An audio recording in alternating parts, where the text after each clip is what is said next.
네, 안녕하세요. I'm 정준호 PD입니다. I'm 시즌 13. 네, 오늘은 태그 매치 시간입니다. 여러분들 태그 매치 아시죠? 그 예전에 프로레슬링 같은 거 보면은 2인 1조로 해가지고 막 열심히 싸우다가 불리하면 바톤 터치하는 그 태그 매치고요.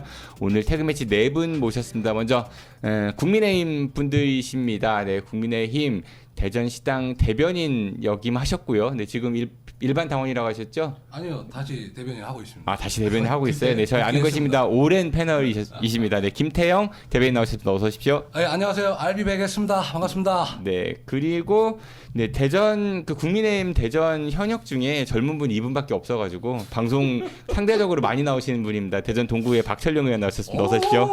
반갑습니다. 박철룡입니다. 나라도 응원해야지 이거. 네, 국민의힘 분들이 과거에 비해서 좀 목에 힘이 좀 들어간 것 같아요. 이제 탄핵 이후에 굉장히 좀 처졌었는데 특히 김태형 대변인 보면은 그런 생각이 많이 드네요.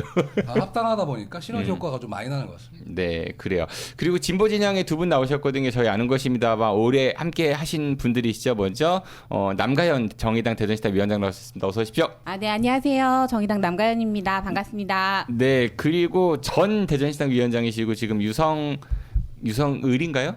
네. 그냥 유성 지역위원. 네, 유성 지역위원장 하고 있고 또 대선 출마 선언까지 하신 분입니다. 김윤기 위원장 나오셨습니다. 어서 오십시오. 예, 오랜만입니다. 안녕하세요. 김윤기입니다. 되는 거 아닌가? 네, 김윤기 후보. 네. 김윤기. 이렇게 네 분과 함께 할 건데요. 네, 우선 우리 대선 후보를 모셨으니까 한번 이야기 들어봐야 될 것 같아요. 어떻게 하다 대선 출마를 선언하시게 됐어요, 우리 김윤기 위원장님? 예, 뭐 갈 때까지 가보자 이런 건 아니고요. 어쨌든 뭐 정의당이 여러 가지로 침체와 어려움을 겪고 있는데 제가 우리 뭐 김태형 대변인께서 싫어하시겠지만 정의당에서도 제가 제일 아니 이제 좌파 쪽에 뭐 이제 가장 급진적인 주장을 하는 사람 중에 하나인데 당연히 이제 그런 목소리가 좀 필요하겠다 이런 생각도 했고 우리 심상정, 이정미 두 분이 굉장히 뭐 이 정의당에서 유명한 정치인이긴 하나 당 안에서 보면 또 당의 이런 침체와 위기를 가져오는데 또 주역들이 적기 때문에 이번에는 좀 바꾸자 이래서 출마하게 됐습니다. 예. 네, 참 용기 있는 결단을 하신 거예요. 사실 이렇게 쉽지 않은 결정인 거잖아요. 뭐 김태형, 박철룡 두 분은 대선 출마하는 거 생각해 본 적 있으세요? 꿈에도 생각해 본 적이 없습니다. 다음 생에는 그 남가연 위원장님 보시기에 네. 어때요? 김윤기 위원장님 그 정의당의 대선 후보로 선출될 가능성? 가능성은 지금 투표가 진행되고 있는 기간 녹음 기준으로 그렇죠? 네. 녹음일 기준으로 투표가 진행되고 있고 근데 뭐 김윤기 위원장님 굉장히 후보로서 열심히 활동하셨고 그리고 정의당이 좀 바뀌어야 된다. 더 정의당이 진보정당답게 해야 된다. 이런 당원들의 목소리들이 많이 있는 것 같아서 잘 되실 것 같습니다. 알겠습니다. 네, 우리 방송이 나갈 때는 이미 결론이 난 상황이니까 어떻게 되는지 뭐 그때 가서 확인하죠. 제가 여러분들께 드렸던 주제가요. 추석 밥상 민심이었거든요. 얼마 전에 추석 연휴가 이제 끝났고 뭐 계신 분들 다 정치하시는 분들이니까 주변에서 여러 이야기들 들으셨을 것 같은데 그걸 좀 여쭤보려고 하는 겁니다. 첫 번째 주자는 누가 시작하실래요? 우선 국민의힘에서는 일단 예비 저희 쪽에 우리 의원님 계시니까. 먼저. 의원님 먼저 하십시오. 네, 박철룡은 먼저 1번 타자고요. 네, 1번 주자고. 네. 정의당은 누가 먼저 시작하실래요? 제가 먼저 받겠습니다. 아, 네. 박철룡 vs 남가연. 네, 좋습니다. 첫 번째 드릴 주제는 이거예요. 요즘 뭐 뉴스에 굉장히 많이 나오고 있죠. 대장동 그 화천대유 관련해가지고 이게 국민의힘 측에서는 이재명 지사와 연결이 돼 있는 거다 이렇게 주장을 많이 하고 있고 또 뭐 민주당 쪽에서는 아니다. 국민의힘이 토건 적폐 세력과 결합된 뭐 그런 사업이다. 이런 얘기들 많이 하는데 주변에도 이 얘기 많이 하시죠? 많이 하죠. 할 수밖에 네. 없는 지금 시기죠. 일단 대장동 그 의혹 사건 하면 그 공공개발에 대한 얘기가 안 나올 수가 없잖아요. 그죠? 이 공공개발에 대한 것을 이렇게 포장해 놓고 그 소수 몇 분이 사익을 취한 그런 대표적인 범죄 행위라고 볼 수 있죠. 일단 공공개발에 대한 거는 가장 첫 번째 본질은 그 모든 리스크가 좀 적기 때문에 모든 리스크를 감수해주기 때문에 좀 낮은 가격대로 시작되는 그 분양가, 서민들에게 내 집 마련을 정말 좀 저렴한 가격에 해주는 게 본질인데 이거는 공공개발의 앞에 세워서 리스크는 다 낮춰주고 또 그 토지도 반값에 수용하고 뭐 그렇게 다 해놓고 실제 이익은 그 소수 몇 명이 아주 굉장한 이익을 독식하는. 근데 그 독식한 그 소수 몇 명 중에 이재명 지금 후보와 굉장히 연관이 많이 되어 있다는 얘기들이 속속히 나오고 또 그런 얘기들도 실제 뭐 많은 좀 얘기들이 나오지 않았나요? 그러니까 당연히 이재명 후보 얘기만 나오나요? 아니 뭐 아니 몸통은 거기잖아요. 몸통은 물론 결과적으로 박상도 의원 아들 얘기도 나오고 또 박영수 특검 그 딸 얘기도 나오고 또 뭐 저는 진짜로 윤석열 국민의힘이 밥상민심을 들으셨는지가 너무 궁금해요. 대장동과 관련해서 이게 몸통이 어딘가, 몸통이 민주당이냐 국민의힘이냐, 국민들은 다라고 생각하거든요.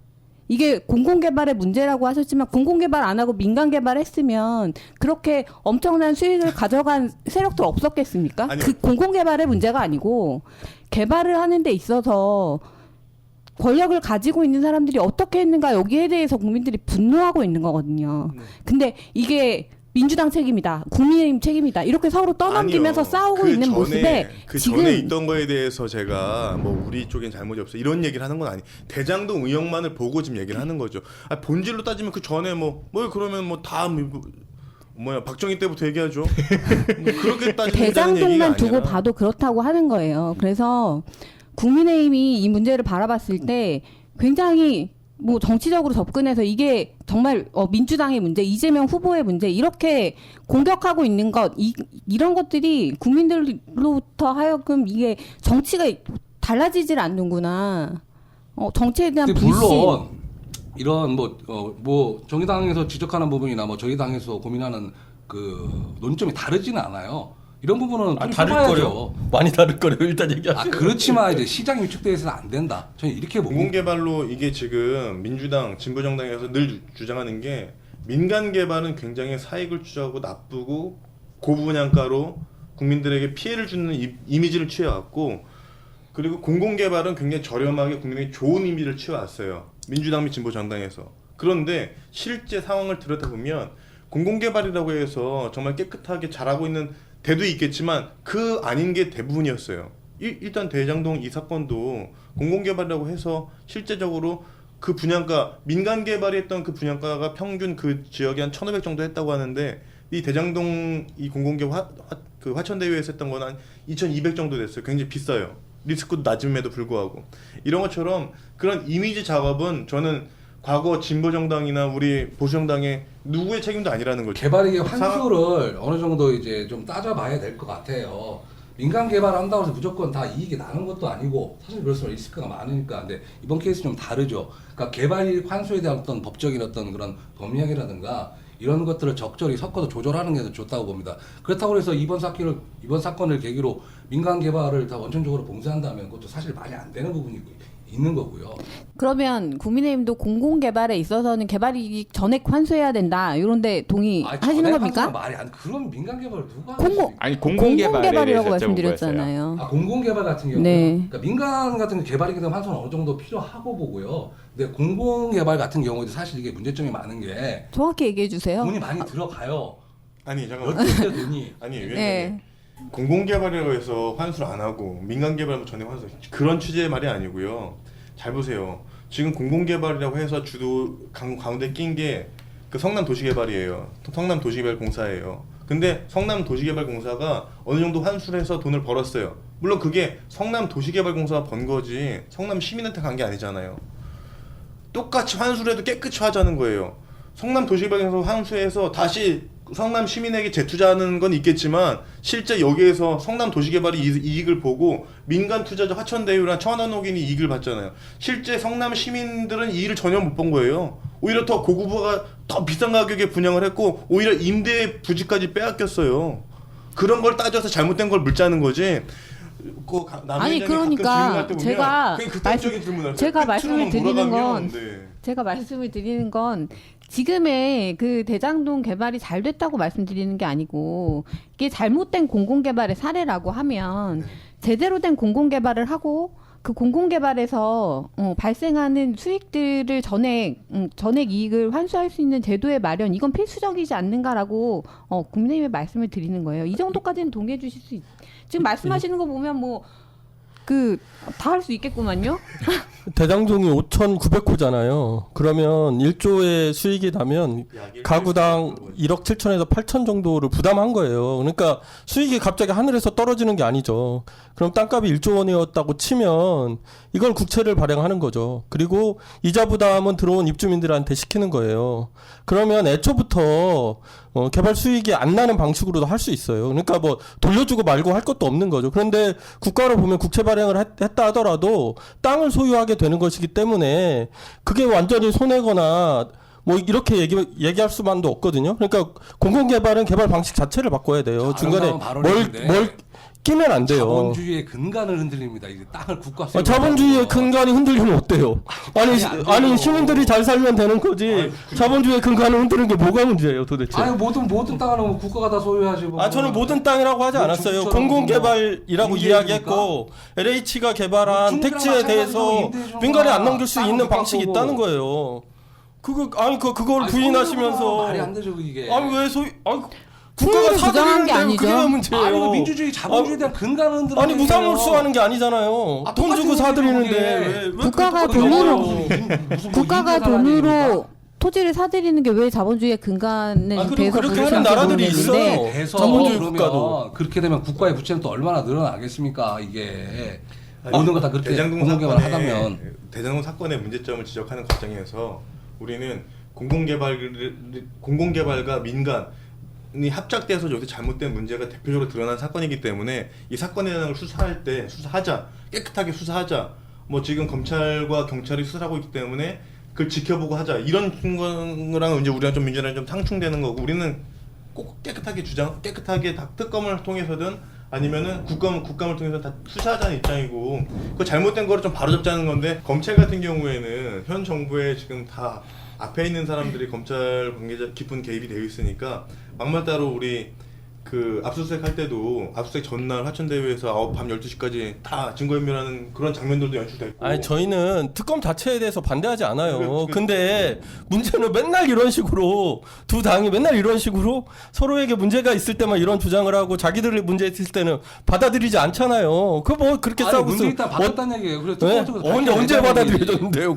국민의힘이 자기 문제 있을 때는 언제 받았는데요? 아니 지금 뭐 여당 민주당이면 뭐 누구 이 시절에는 문제로 사퇴한 사람이 있습니까? 네, 알겠습니다. 뭐 이 정도로 충분히 말씀들 하신 것 같아요. 네. 느끼는 게 있는데 요새 언론 보면 되게 노골적으로 막 민주당 편들고 그리고 이재명 편들고 뭐 이러는 게 제 눈에 보이거든요. 근데 저희도 물론 여당을 했었고 저희도 언론을 다 장악한 적이 있었어요. 그죠? 근데 우리는 보수정당은 진짜 염치라는 게 최소 있었어요. 어머나 진짜요. 우리는 염치라는 게 있어서 그렇게 대놓고는 하지 않거든요. 근데 지금 그렇게 보면 말씀하시면 나는 국민들이 MBC 나 깜짝 놀라실 것 같은데요. 왜 놀란다고 생각해요?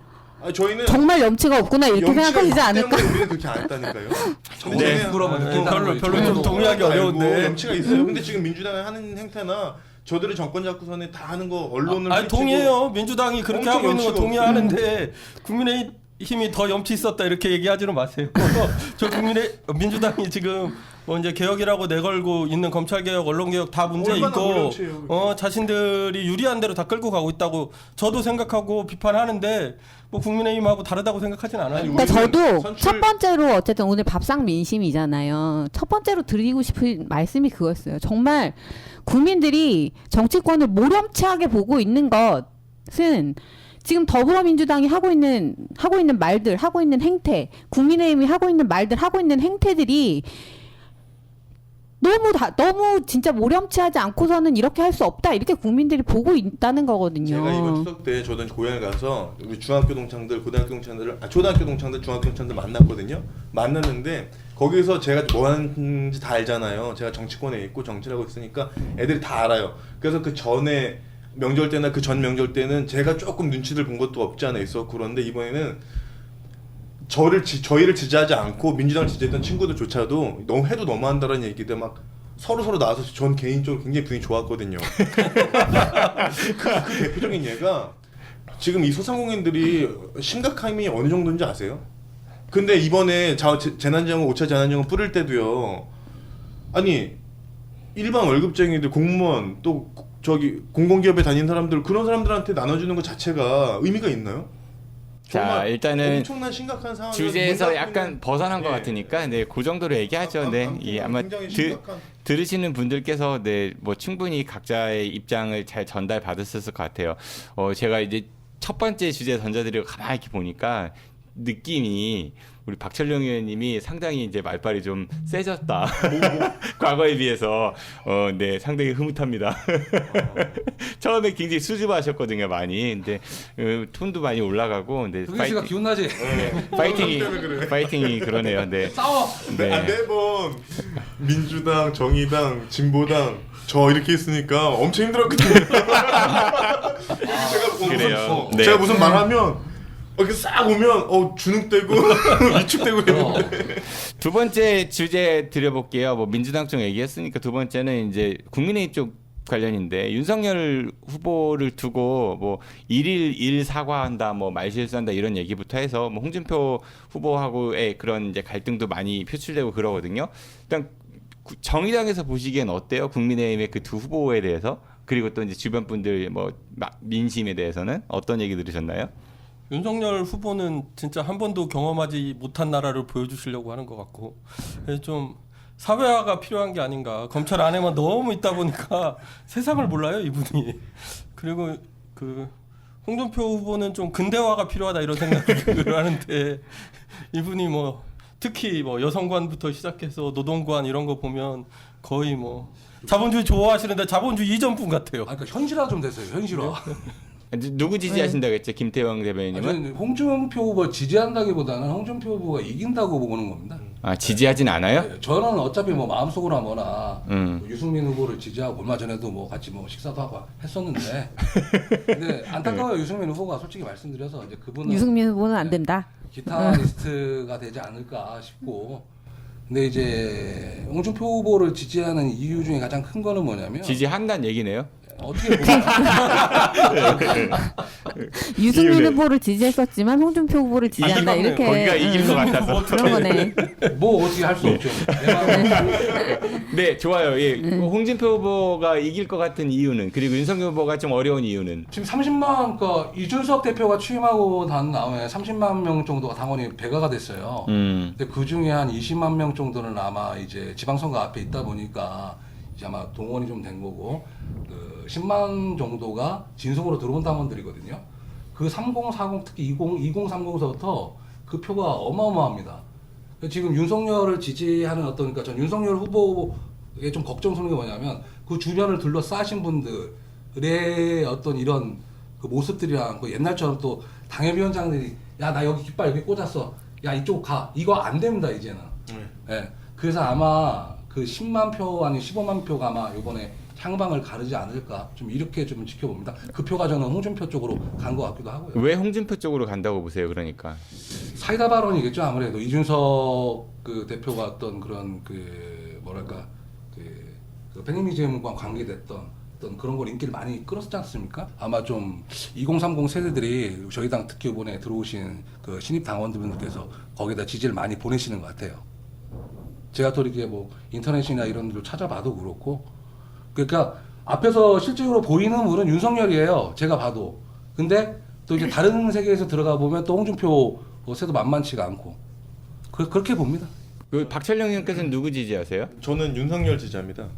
저는 개인적으로 그 윤석열 총장께서 전 총장께서 그 검찰 내부에 있어서 정말 사회적인 이슈들에 대해서 많이 좀 서투른 표현을 한다던가 아니면 본인 뜻은 그렇지 않은데 말할 때 이게 이제 조금 뭐랄까 일반 국민들이 왜 저렇게 표현할까 하는 정도의 그런 표현력들이 그거 몇 개 이상인데. 있는데 그거 이상이야. 표현이 다른 게 아니잖아요. 잠깐만 좀 들어보시고 일단 얘기를 네. 그런 것 때문에 저도 이제 진지했어요, 라디오를 진지해. 계속 하고 있는데도 불구하고 방어하다 못해서 제가 중간에는 진짜 너무한다 이런 표현을 했어요. 근데 그걸 잘 보면 그분의 의지와 그분의 뜻과는 좀 틀렸던 게 몇 개 있어요. 그러니까 실제도 실수한 것도 있지만 실제 10개 중에 한 7, 8개는 실수. 이제 이게 말실수고 분위기랑 그런 건 아닌데 이게 언론에 좀 만들어간 게 있고 한 2, 3개 정도면 정말 실수한 것 같은데 왕자는 뭐야, 왕자? 저는 물 있어. 저는 그런 거에 대해서는 그런 거에 대해서는 충분히 고쳐야 되고 또 대통령을 꿈꾸 대한민국이라는 이 OECD 가입 전 세계의 그 7대 경제국인 대한민국이 잘 나간 대한민국을 끌기 위해서는 그런 건 좀 고쳐야 될 필요가 있다고 생각하고요. 윤석열을 지지하는 첫 번째 이유는 그 정의에 대한 건 확실한 마인드가 있잖아요. 잘못된 걸 불의를 보고 거기에 대해서 대응했고 또 자기를 임명한 근데 불의의 기준이 네. 좀 다른 것 같더라고요. 일단 제가 좀 더 얘기할게요.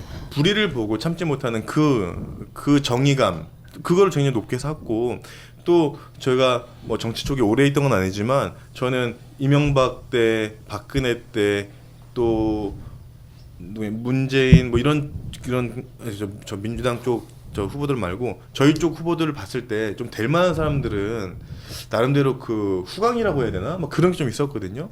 근데 그 최근에 제가 윤석열을 봤을 때 그런 거 마초적이고 뭐 이런 게 좀 있었어요. 그래서 그 정의감과 그런 좀 후광을 봤을 때 마초적인 거 개인적으로 좋아요? 좀 대통령 있지 후보 않을까. 마초적인 거?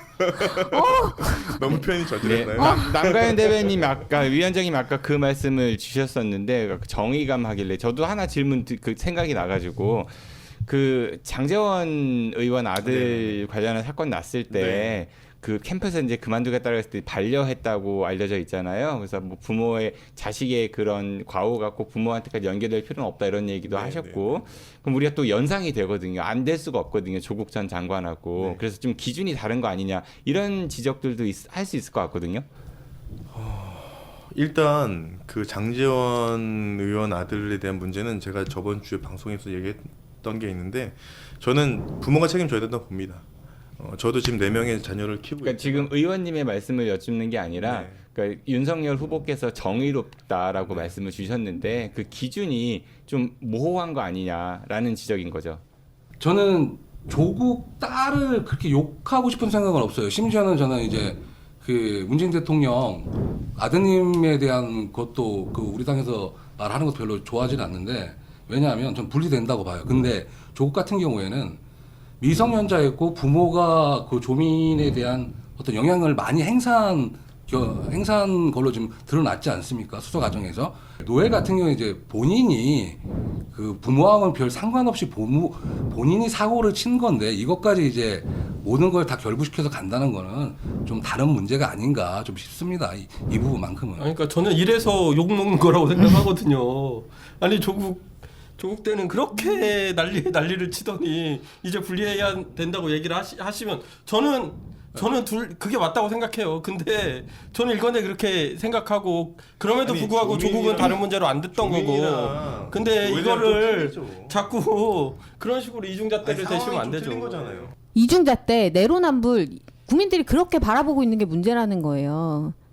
실제로 그렇다는 거죠. 우리 편이면 이렇게 생각하고 남의 편이면 이런 기준으로 들이대고 하는 모습들로 계속 지금 국민의힘 그렇게 하고 계신 거 아닙니까? 그러니까 본인은 국민의힘은 이렇게 하고 있지만 저는 뭐 개인적으로는 그렇게 생각하지 않아요라고 해서 빠져나가 버리시면 우리가 지금 여기서 토론을 할 수가 없죠. 국민의힘이 지금 어떻게 이 문제들에 대응을 해왔는가를 두고 그러면 우리 당이 잘못했습니다 이렇게 사과를 하시던가 결과적으로 아니면 사퇴하셨습니까? 뭐 심지어 윤희숙 의원도 사퇴를 했고 부동산 문제가 있을 때 뭐 민주당 의원 단 한 명이라도 책임지고 나갔습니다. 꼬리 자르기라고 국민들이 보고 있잖아요. 박상도 네. 의원도 사퇴를 당이 이 문제에 대해서 어떻게 생각하고 있고 그래서 앞으로 이런 문제에 대해서 이런 문제를 발생시키지 않도록 하기 위해서 당이 어떠한 태도와 입장을 가지고 어떻게 하겠다.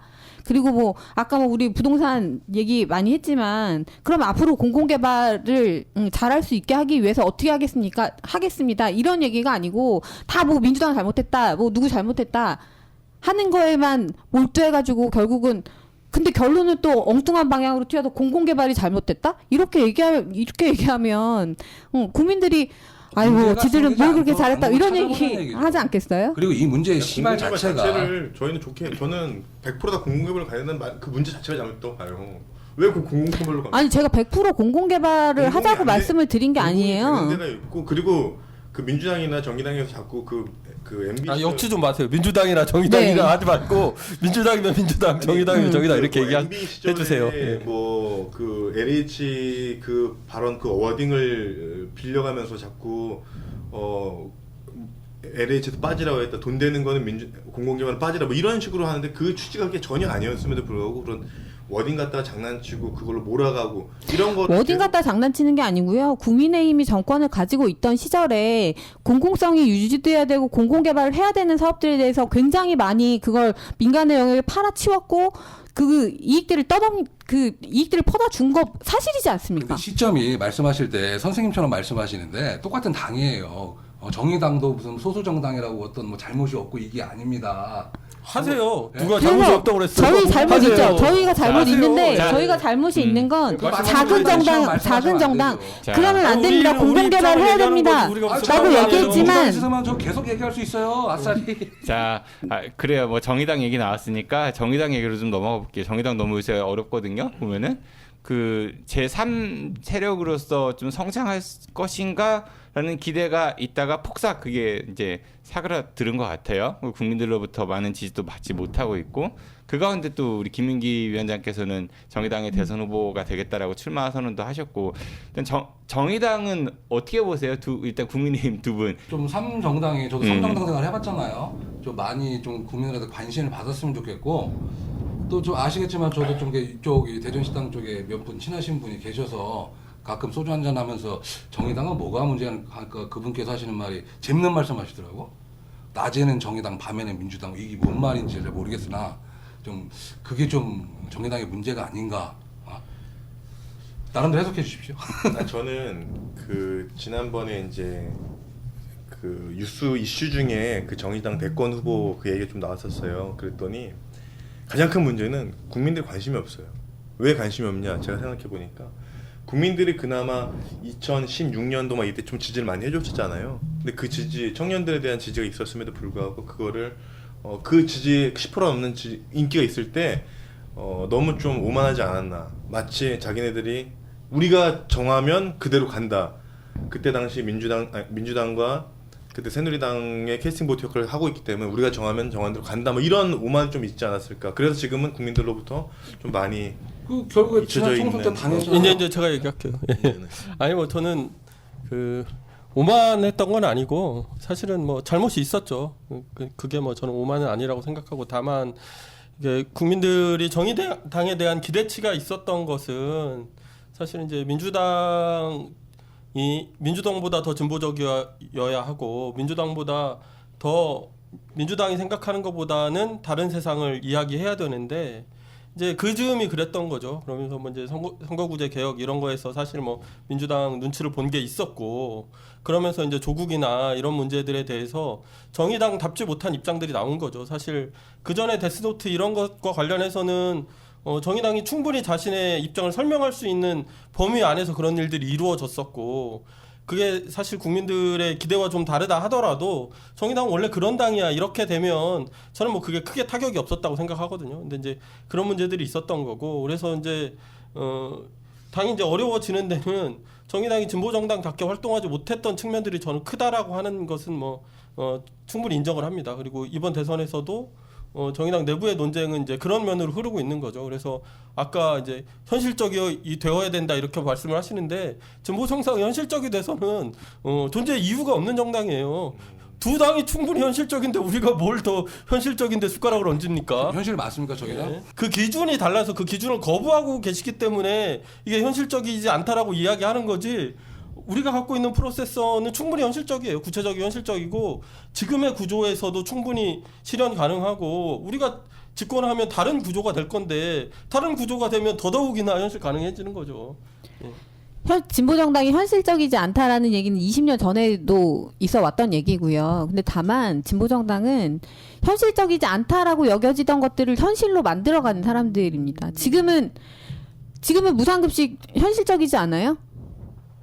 불가능한 일입니까? 아니, 현실 됐죠. 이미 현실이 됐죠. 20년 전에 진보정당이 무상급식을 하자, 무상교육을 하자 얘기했을 때 국민의힘이 그 지금처럼 얘기하셨어요. 불가능하다. 이건 현실적이지 않다. 진보정당의 공약은 저 하늘 위에 떠 있는 거다라고 얘기하셨지만 시간이 흐르면서 이건 상식이 됐거든요. 지금 다 현실이 된 거고요. 중요한 건 현실을 만들어가는 과정. 그쵸. 그 누가 안에서 그러면 손은 누가 키고 돈은 누가 벌고 예? 무상급식을 할 수 있는 가장 큰 원인이 뭐예요?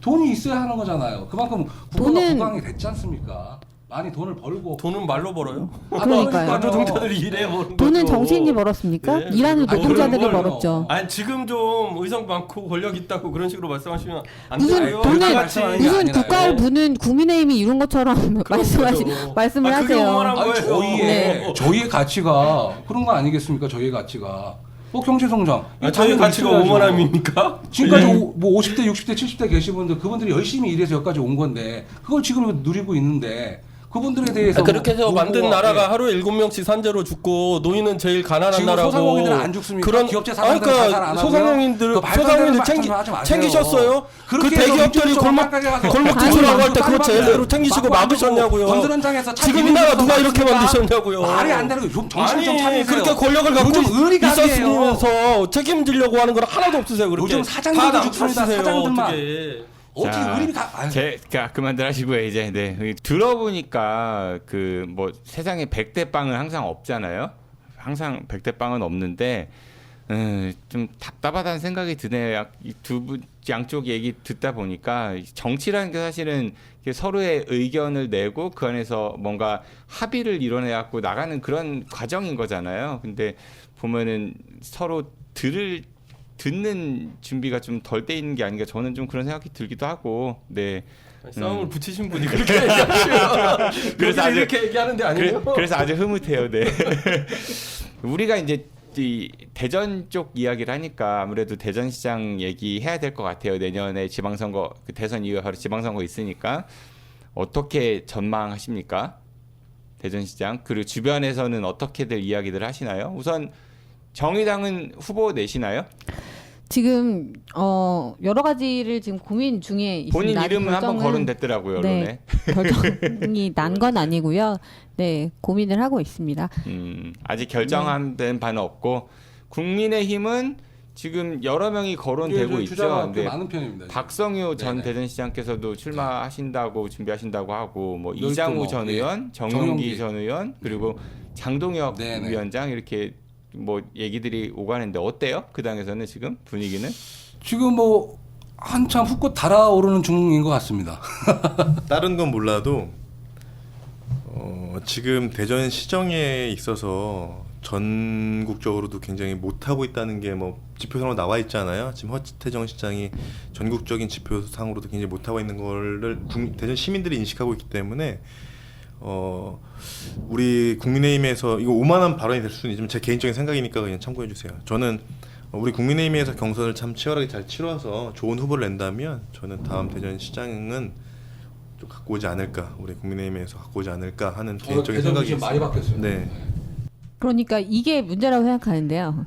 민주당이 못하면 국민의힘이 잘해서가 아니고 민주당이 못하면 국민의힘이 가져가고 국민의힘이 못하면 민주당이 가져가는 이 문제. 그러니까 나도 그 문제라고 저는 생각합니다. 정말 고질적인 우리 정치의 문제다. 라고 생각하고요. 국민의힘이 대전에 대해서 어떤 비전과 전망을 가지고 있는가에 대해서 얘기하지 않고 지금 민주당이 못하고 있으니까 가져올 수 있지 않을까 이렇게 얘기하시는 것은 이게 정말 어떤 정당 출신이냐, 니네 정당이 잘했냐, 우리 정당이 잘했냐 이런 거 말고 어떻게 하면 정말 대전 시민의 삶이 조금 더 나아질 수 있느냐, 어떤 정책이 필요하고 어떤 계획들이 지금 대전 시민에게 필요한 계획이냐를 두고 정말 좀 건설적으로 이야기를 하는 자리가 선거가 돼야 되지 않는가라고 생각하고, 정의당도 선거에 참여하게 된다면 그런 말씀, 대전에 대한 계획, 대전의 비전 이런 것들을 시민들께 말씀드리고 선택을 구할 생각인데요. 물론 거대 정당들은 계속 그거 할 거예요. 네. 민주당이 지난 몇 년간 이렇게 못해왔습니다 얘기할 거고, 민주당은 국민의힘은 더한 짓도 했습니다 이런 얘기하면서 싸울 텐데, 저는 이런 그 구태 이연한 정치들에 대한 심판을 국민들이 좀 해주셨으면 좋겠다. 우리 대전 제가 시민들이 질문 한번 특히나 드릴게요, 우리 남가영 위원장님께. 그런 말씀에 대해서는 다들 웬만한 분들은 동의하실 것 같은데, 근데 네. 그 관심이 왜 정의당한테는 안 갈까요? 정의당이 그동안 잘못해 왔던 것들에 대해서는 앞에 김윤기 위원장님도 얘기를 해주셨는데, 정의당도 사실은 정당이 정당으로서 제대로 된 정당으로서 어떤 기준과 원칙을 가지고 그 일을 해왔느냐라는 데 있어서 시민들에게 신뢰를 좀 많이 잃었다. 대전의 경우 말씀. 대전의 경우도 이게 대전의 여론이 뭐 전국적 여론과 동떨어져서 존재하지는 않고, 그리고 특히나 다 대부분의 일들은 서울에서 일어나는 일들을 중심으로 해가지고 뭐 언론에 비치고 하다 보니까 이게 사실 지역민들께 특히나 대전 시당이 이렇게 다가갈 수 있는 일들을 많이 하지 못했다라는 생각들도 좀 하고 있지만 우리 정 네. PD님 늘 이 질문을 하세요. 우리가 이런 얘기를 하면 늘 이 질문을 하시는데 대한민국의 삼정당에게 양당과 같은 평가나 기준을 들이대는 것은 좀 가혹한 일이에요. 우리 김태형 대변인께서도 3당 해봐서 아시지만 이게 사실 우리는 우리가 지지받는 만큼도 기회를 못 갖는 정당들이거든요. 사실 국회의원 그 의석수 배분부터 시작해서 전체적으로 다 그렇습니다. 그리고 선거구제 그 기초의원 선거구제부터 다 그렇고요. 그러니까 이것만이 핑계일 수는 없겠지만 사실 따지고 보면 그러니까 정의당이 애초에 뭔가 그러한 기회와 자원을 가졌으면 지금보다는 훨씬 더 잘했을 수 있는 기회가 애초에 제도로부터 봉쇄되었던 측면이 분명히 있는 거고, 그렇게 이제 자원이 적다 보니까 우리가 갖고 있는 역량보다 또 이제 거꾸로 제대로 못할 때가 또 있는 거죠. 그러니까 그래서 모든 걸 다 피하겠다 이런 말씀을 드리는 건 아니고요. 어쨌든 그런 이야기들을 같이 해주셨으면 좋겠다는 거예요. 제도 자체를 변경하는 문제에 대해서도 그러니까 여론이나 밖에 있는 분들이, 그리고 뭐 정치가 제대로 작동하길 원하시는 모든 분들이 그런 이야기들을 함께 해주셨으면 좋겠다는 거죠. 좀 덧붙여서 말씀드리고 싶은 게, 저도 여기에 대한 소신이 좀 없지 않아 있는데, 지금 대전 구청장, 국회의원, 심지어는 시의원 21명 중에 20명이 다 민주당입니다. 물론 뭐 구의원은 좀 섞여 있지만, 근데 그 구의원들 중에서 단 한 석도 제가 알기로는 정의당이 없는 걸로 알고 있어요. 그래서 어떤 지방 권력에 대한 이런 선거에 대한 이런 개선은 뽑는 방식에 대한 개선은 좀 고민스럽게 우리가 한번 고민을 해봐야 될 것 같아요. 이게 또 정권이 바뀐다고 해서 또 어느 당으로 또 이렇게 싹 바뀌어버리면 그 또한 또 좋은 모습은 아니거든요. 그럼 적어도 뭐 시의원이나 구의원들, 아니면 구의원들을 제 개인적인 생각이면 다 없어서 시의원들을 이제 1, 2, 3번 이렇게 권역별로 뽑는다거나 이런 식으로 해서 제 3당에 대한 기회라든가, 아니면 또 다각적인 이야기를 할 수 있는 의회가, 그런 공정의 장이 좀 됐으면 합니다. 네, 국민의힘도 선거법 개정에 좀 그런 의견을 낼 수 있도록 해주셨으면. 고민해봐야 돼요, 이거 분명히. 일단 대전 시장 얘기를 하는데 자꾸 이렇게 정의당으로 집중돼서 제가 주제를 바꿔서, 이 대전시가 과거 2000년 이전에는 굉장히 혜택받은 시였어요. 뭘 해도 다 대전에 유치됐고 웬만한 건 다 대전을 통해서 된다는 이야기가 있을 정도로 그렇게 잘 되고 있다가, 이게 엑스포와 그리고 그 과학의 정점을 찍고부터는 원래 교통과 과학의 도시였잖아요. 그러면서 2000년 진입하고부터는 계속해서 이게 계속 빠졌거든요. 그러다가 정점이 이제 2010년쯤이 정점으로 해서 대전은 어느 순간 이도저도 아닌, 과학도 없고 교통도 없고 이도저도 아닌 도시가 됐어요.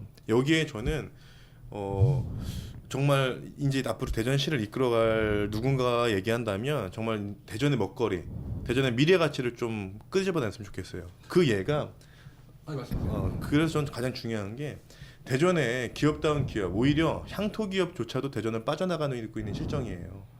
일례로 대전에서 성공해서 전국적인 굴제 기업이 된데도 본사를 옮기는 추세고, 오히려 좀 클만한 회사가, 클만한 게 대전의 어떤 미래 가치를 보고 오는 건 거의 없고 있는 것도 빠져나가는 추세니까, 저는 그런 거에 대한 걸 아젠다를 던질 수 있는 그 리더가 좀 그런 거에 대한 건 적극적으로 좀 활용해주고, 그걸 우리 대전 시민들이 적 지지해주는 게, 저는 대전 시민으로서 그런 게 좀 필요하지 않나 싶어요. 포항 울릉군 남이랑 지역구인 김병만이 그 말씀하시더라고. 식사 중에 대전 현안이 나와서 이번에 인천한테 뺏겼잖아요, 바이오 산업단지. 이제 그 얘기를 하면서 그 의원도 지적을 하더라고요.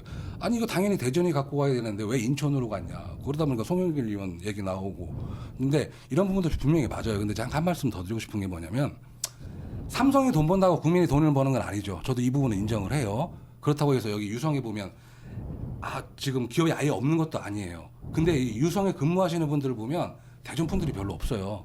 그러니까 유성이라는 곳을 잘 만들어 놓고 과학단지 잘 만들어 놨는데 이곳에 근무하시고 또 이곳으로 협력사라든가 이것들이 대전과 연결된 그러니까 유기적으로 화합적으로 이게 결합이 돼야 되는데 여기는 다른 곳이에요. 대전에 완전히. 그래서 이번에 지역인재 채용이라든가 이런 것들도 좀 먼저 확산시켜서 먼저 이거부터 유기적으로 화학적으로 결합을 시켜야 된다고 봅니다. 전 이거 제일 먼저 해야 된다고 봐요. 물론 그러니까 맞는 말씀이지만 그게 그렇게 따로 되는 일이냐는 거예요. 이게 아까 뭐 이제 그게 뭐 자본주의적인 방식으로 막 이런 말씀을 하시는데 이거 자본주의적인 방식으로 해결이 안 돼요. 수도권 인프라가 훨씬 좋고 그러니까 최근에 SK 하이닉스 같은 데가 작년이었나요? 재작년이었나요? 그래가지고 경북 구미나 충북 청주도 다 그런 단지들이 있는 데잖아요. 이게 생뚱맞게 처음 뭐 그런 거 하겠다고 한 지역들이 아닌데 결국은 용인으로 가잖아요. 용인의 수도권 공장 총량제 있는데도 예외로 그거 가져가거든요. 그러니까 이런 규제를 강화하지 않으면 지금으로서는 수도권이 기본적인 인프라, 물류, 교육 뭐 다 집중되어 있기 때문에 수도권을 이길 방법이 없어요. 기업들이 그렇게 가는 거에 대해서. 그러면 이제 나머지는 수도권 빼고 나머지는 다 죽는 거죠. 말씀하시잖아요. 왜 기업이 서울로 가겠어요. 대전에 있는 기업 왜 서울로 잘 되려고 가는 거죠. 잘 될 기반이 훨씬 더 있는 거죠. 그러니까 그건 전제라는 거예요. 제가 볼 때는 그 전제가 해결이 안 되면 해결하지 아무리 제도로 만든다고 해도 그러니까 돈을 더 많이 벌 수 없게 만들면 되는 거예요. 수도권에 가면 돈을 더 벌 수 없게 만들어야죠. 지방으로 오는 게 낫게 만들어야죠. 기업의 입장에서는 뭐 지금 현재 현실적으로 수도권으로 몰릴 수밖에 없는 시스템을 갖춰놨고, 전 이 시스템의 첫 번째가 그 정치 권력이 서울에 집중해 모여있기 때문에 그렇다는 얘기가 뭐 오래된 얘기잖아요. 그래서 이번에 세종시의 국회 분원 내려온다고 할 때도 저도 좀 우리 국민의힘에 좀 안타까웠던 것 중에 하나가 국민의힘에서 반대했던 게 몇 번 있었잖아요. 그런 것처럼 청와대도 내려오고 정치 권력이 내려오면 기업들은 정치 권력을 따라 움직일 수밖에 없는 구조예요. 아무리 인프라가 좋고 시스템이 좋아도 서울에 있는 그 정치 권력들이 내려오지 않는 이상은 법과 제도를 내려온다고 거기에 더 세금을 매기게 하고 뭐 이렇게 한다고 그게 해도 제 공약이에요. 네. 수도 이전.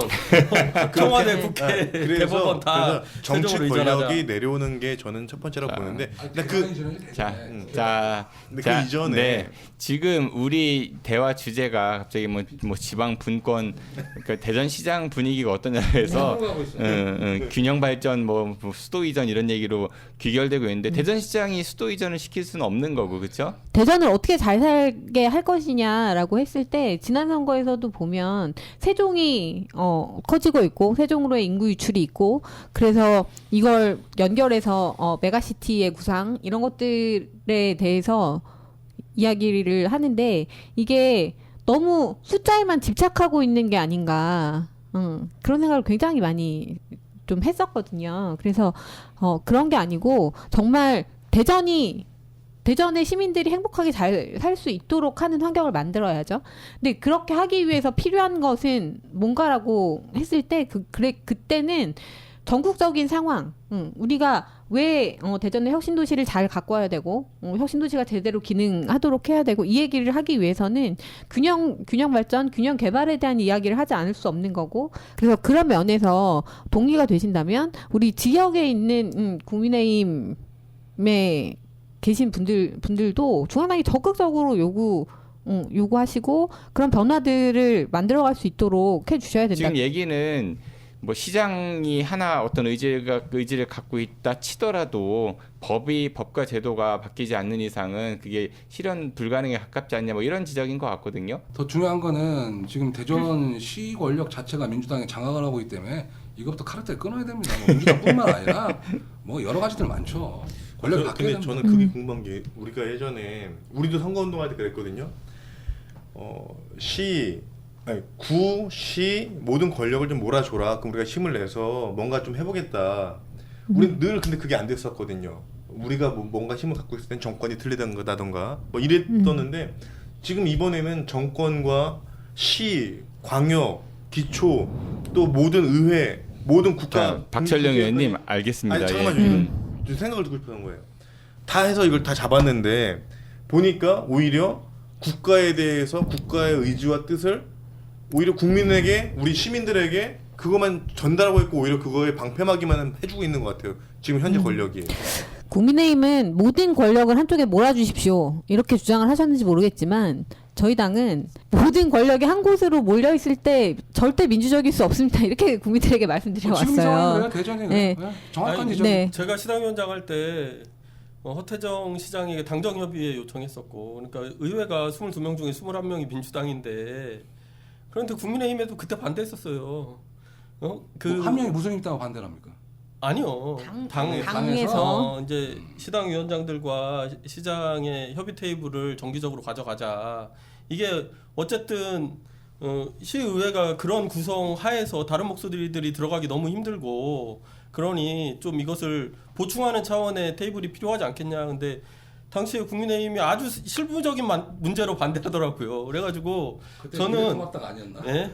저는 그런 생각이 드는데, 이게 어쨌든 다른 게 끼는 게 싫구나. 이게 어쨌든 양당이 그나마 뭐 민주당하고 국민의힘이 독점하는 구조를 가져가야지 이게 만족스럽구나 이런 생각을 했거든요. 그건 아니에요. 예. 지방 권력의 구조는 깨져야 됩니다. 분명히. 아니 어쨌든 당시의 결과는 그랬어요. 당시의 결과는 그랬고, 그래서 이것도 결국은 제도적으로 강제하지 않으면 우리 당선됐는데 우리가 너무 많으니까 사퇴하시고 그럴 건 아니잖아요. 그럼 강제도 안 김은기 되고. 예. 김은기 위원장님 대전 시장도 꿈꿔봤었고 출마도 하셔봤었죠. 예. 대전의 가장 큰 문제가 뭐라고 생각하세요?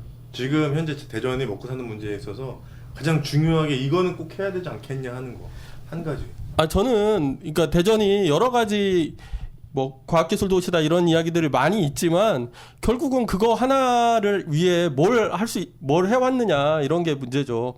그러니까 대전이 자기 도시를 어떻게 규정하고, 그래서 시민들과 구성원들과 우리의 미래가 무엇이라고 합의하는, 그래서 그것을 위해서 힘을 모아가고 이런 과정은 전혀 없고, 어떤 시장이 오더라도 사실 뭐 국책사업 몇 개 따내고 기업 불러오고 이런 것을 다 먹고 사는 문제로 이야기해 왔었는데, 그런 것은 부수적이거나 보도적인 문제일 수 있고, 우리 대전이라고 하는 도시가 어떤 특징이 있고 그래서 어떤 미래 비전을 그릴 것인지에 대해서 합의가 필요해요. 근데 과학은 과학이라고 이야기하고 또 한쪽에서는 기업 끌어오면 살 수 있다고 이야기하고 뭐 이제 그러는 거죠. 저는 그게 제일 문제라고 생각해요. 뭔가 비전이 없는 게 제일 문제라고 생각해요. 모르겠어요. 제 개인적으로 봤을 때는 대전이 과학과 교통의 도시잖아요. 그리고 이 지리적으로 교통을 살려서 뭔가 시너지를 내는 게 저는 가장 현실적으로 보거든요.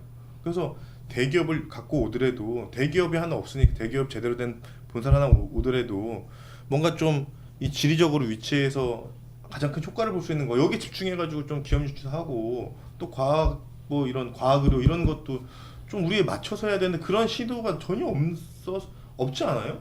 그런 시도 자체가 있나요? 뭔가 국가에서 국가에서 뭔가 뭐 문재인 대통령이 원하는 KTX 사업 타면 서울에서 부산까지 몇 시간이에요. 그러니까 그런 게 문제가 아니라니까요.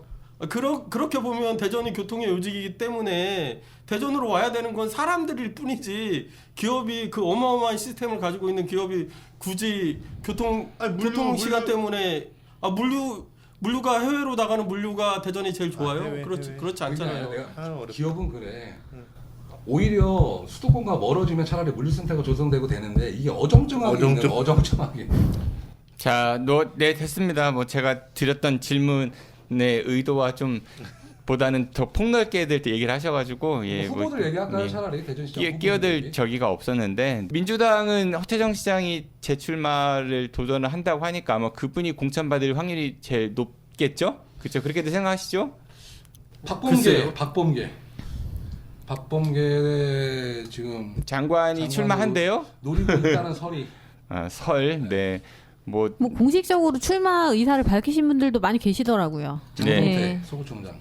네. 장종태 정기현 서구청장께서도 뭐 공식적으로 출마 선언을 했다고 보기는 어렵고 공식적으로 눈치를 보고 있다, 이 정도로 해석하면 될 것 같고요. 정기현 의원께서는 출마 선언을 하셨죠. 근데 당내에서 과연 그만큼 세력이 있느냐, 공천을 받을 만한 뭐 그런 이제 얘기들이 있는 거고, 국민의힘은 지금 박성규 전 시장이 제일 앞서는 형국이죠. 여론조사 같은 거 보니까 그렇던데. 뭐 여론조사 뭐 내용이 좀 많이 좀 다른 결과들이 있는데 1등은 일단 박성효 전 시장님으로 지금까지 3개에 나온 건 그렇습니다. 네, 본인의 그런 의지도 강하고 당내에서는 어떻게 분위기가 어때요? 참고로 김태형 대변인께서는 장동혁 위원장을 지지하고 있고 박철룡 의원께서는 이장우 의원을 지지하고 있다는 걸 참고해서 들으십시오. 네. 아니 일단은 박 시장님은 물론 훌륭하신 분인데 세대 교체를 좀 해야 되지 않을까. 여기까지만 멘트하겠습니다. 뭐 더 이상 말은 못하겠네요. 야 너도 얘기 좀 해봐. 저도 개인적으로 박성규 시장님은 우리 당에는 굉장히 큰 인재거든요. 굉장히 큰 인재인데 좀 시대 흐름이랑 조금 이렇게 좀 거리가 좀 있지 않은가. 지금 한번 냉정하게 그분이 1등이라면서요, 근데. 1등이죠. 근데 비주류들만 나오셨어 이렇게. 네? 아니 뭐 그거야 뭐 박성규 시장님이야 시장도 한번 하셨고 또 선거만 또 4번 치르셨으니까 당연히 인지도 문제에서는 당연한 건데 그 분께서 스스로 좀 결단을 해주셔야 되지 않을까라는 게 제 개인적인 생각입니다. 그분의 네. 결단으로 인해서 더 큰 네. 미래가 그려질 수 있다 이렇게 보여지기 때문에 저는 굉장히 중요하고 훌륭한 분이니까 우리 당에 더 큰 중요하고 훌륭하면은 일단 더 기회를 큰 더 어디, 얻어야 되는 거 아니에요? 더 큰 대목으로 남아주셨어요. 그래서 저에게 그러니까 다른 길도 연세 많이 드셨고 몇 번 해보셨으니까 이제 후배들한테 길 터달라 이미 얘기인 거죠? 아 솔직히 까놓고 말하면 그렇고요. 세대 교체 수지 급해서 안 돼. 불고 있는 건 사실입니다. 세대 교체 바람이. 세대 교체 바람이 불고 있다. 네, 그 정도로. 정당을 우리 당뿐만 아니라 대한민국 시대 정신이 좀 젊은 정치인들을 원하고 있고 그런 의도에서 그런 또 2030 세대들이 또 정치적으로 많은 관심을 갖고 그런 취지라면은 지금 대선 후보들도 국민의힘에서 뭐 윤석열 후보나 홍준표 후보 연세 많으시잖아요. 좀 젊은 후보들한테 양보해야 되는 거 아니에요? 젊은 거 누가 있나요? 이준석? 윤석열 후보는 처음이잖아요. 출마가 처음이지 나이는 많으니까. 그러니까, 그래도 예. 정의당에서 보시기에는 국민의힘 다음번 대전시장 후보 누가 나올 것 같아요? 누가 될 것 같아요? 잘 모르겠어요. 진짜 모르겠어요. 네, 그냥 여론조사 결과만 보고 있는 건데. 광역시 단체장은 대권을 누가 잡느냐에 따라서 이게 점지가 되는 거라. 아 그거 너무 위험한 발언 아니에요? 아, 그리고 사실은 아직도 뭐 아니, 뭐 진보 정당들은 뭐 당원들이 후보를 선택하고 이렇게 하지만 좀 다른 프로세스 어쨌든 후보 선출에 다른 프로세스를 가지고 있잖아요. 국민의힘. 아니 현실적으로 보면요. 그래서 이거 잘 모르겠어요. 누가 되실지 잘 모르겠고. 근데 뭐 여론조사 결과로는 예, 박성규 전 시장 양날개가 중요하잖아요. 진보하고 보수하고 그런 차원에서 봤을 때 어떤 후보가 좀 더 그 건강한 보수 후보로서 이렇게 출마했으면 좋겠어요. 그러면은 봐야 될 게 박성규 전 시장님은 어쨌든 시장 하시는 걸 봤잖아요. 단체장 하시는 모습을 봤고. 그래서 사실은 우리 평가할 박 의원님 것들이 꼭 한 말씀 하셔야 되는 타이밍 같아. 양보 좀 해주세요. 네. 여기 혼날 것 같아. 얘기 안 하고 하면. 대전 시장이 이제 우리 국민당 후보가 누가 되냐가 이제 지금 질문해 주잖아요. 누가 될 것 같냐는 게. 첫 번째는 대선을 안 볼 수가 없어요. 왜냐하면 대선에 우리가 갖고 온다고 하면 뭐 윤이 됐든 홍이 됐든 누가 됐든 우리가 갖고 온다고 하면 중앙당의 힘이 굉장히 커지거든요. 중앙당의 힘이 커지기 때문에 이건 굉장히 객관적으로 경선의 룰을 중앙당이 의도대로 움직일 수가 있어요. 제 개인적인 생각에는. 참 비민주적인 정당이라는 말을 그렇게 대놓고 하세요. 아니 그게 왜 비민주적이에요? 당원들이 원하는 당원들이 원하는 의도가 중앙당에 받쳐지는 거죠. 그 중앙당 힘이 세졌다가 중앙당이 일방적으로 내려꼰다는 게 아니라 남현님은 꼭 이렇게 말하면 아니 왜 말씀을 그렇게 하세요? 공격을 하시는데 이게 대선 그런 의도가 잘하는 거죠. 그런 의도가 아니라 중앙당의 힘이 세졌다는 거는 당원들의 의견이 굉장히 반영된다는 거예요. 그것만큼 민주적인 게 어디 있어요? 우리 책임 당원들의 의도가 반영돼서 책임 당원의 비율을 어떻게 하느냐에 따라서 굉장히 좀 역할이 커질 수 있다. 이 얘기를 하는 거고 그리고 우리 장동혁 위원장님 아까 우리 김태형 위원장 대변인께서 말씀하셨는데 장동혁 위원장이 굉장히 신선하고요. 뭐 일도 잘 하시겠죠. 근데 대전시 150만의 그걸 좀 이끌어 가려면 어느 정도 그 경험이라는 게 무시할 수 없는 거거든요. 윤석열 뭐 아니 이장호 후보 얘기하려고 하는 거 밑밥 깔았잖아요 지금. 두분 왜 싸워요? 아이 아이고, 굉장히 참, 중요하다. 응. 아니 어떤 폭탄을 아이고, 왜 윤석열을 참. 얘기합니까? 다 지금 아니, 베이스 깔은 거구만. 경험이 중요하고 또 그 경험 얘기를 따지면 우리 박성윤 시장도 굉장히 중요한 경험을 갖고 있는데 저는 대전시장의 역할에서는 전 중앙당과의 역할, 이 정치인, 중앙 정치인들과의 연결이 굉장히 중요하다고 봐요. 일단 예를 들면 우리가 뭐 하나를 하고 싶어, 정책 사업을 하고 싶어요. 그러면 중앙에서 돈을 내려주는 게 가장 큰 역할인데 그 경험이 없고 인프라가 없는 사람이 가서 하는 것보다는 경험도 있고 또 루트도 알고 여기 말씀 잘하셔야 돼요. 그래서 그 경험을 따졌을 때 정영기 의원이나 이장우 의원이 좀 더 현실적으로 가능하지 않을까. 그 중에서는 또 예산에 대해서 많은 경험을 갖고 있는 이장우 의원이 더 현실적인 대안이 아닐까라는 게 제 생각입니다. 아, 조직은 바람은 못 이기지. 근데 바람이 어떻게 부느냐. 네, 알겠습니다. 뭐 이 정도로 하죠. 시간 굉장히 많이 지났는데 오늘 첫 번째로 말씀들을 섞어 보셨어요. 어떠셨어요? 옛날 생각 나네요. 똑같은 말 하고 싶었는데. 어제 처음으로 다시 돌아온 것 같아. 제가 생각할 때는 굉장히 높으신 분들이잖아요, 그죠? 시당 위원장도 하시고 또 시당 위원장도 하셨고 또 이제 대권 또 이렇게 보고서 많이 배우는 기회가 됐으면 좋겠어요. 그래서 저는 좀 더 많은 간접 경험을 들음으로써 저는 제가 앞으로 정치 생활할 때 큰 도움이 됐는 방향으로 갔습니다. 멘트야, 이 경... 방향으로 갔으면 좋겠습니다. 대변인도 좀 배우세요. 대변인이신데 좀 고르셔야지 말을. 한데 말을 조금 고르셔야지. 아리가또 해야 되는데. 아 우리 정 PD님 좋겠네요. 방언이 터져 그래서. 박은님 전에 뵙고 이제 김태형 대변인이 오랜만에 뵈서 이렇게 같이 방송하는데 네 한결 같으시네요 진짜. 진짜 많이 멘트야. 같이 있어 보니까 우리 박 의원님이 훌륭하시네요. 김태형 대변인이 안 훌륭하다는 얘기인 거예요? 일패가 아니라 이게. 알겠습니다. 네, 오늘 친해서 그래요. 친해서. 예전에 많이 친했었죠. 저도 응원합니다. 네. 꼭 네. 후보 되시길 바라겠습니다. 예, 고맙습니다. 다들 서로 마음에 없는 얘기들 하려니까 너무 힘들어요. 아니야. 네, 태그 매치 첫 번째 시간 마치겠습니다. 오늘 함께해주신 네 분 고맙습니다. 안녕히 가십시오. 고맙습니다. 예, 저는 다음 주 수요일 사기와의 전쟁 시간 다시 찾아뵙겠습니다. 청취해서 고맙습니다. 안녕히 계십시오. 네. 예, 고생하셨습니다.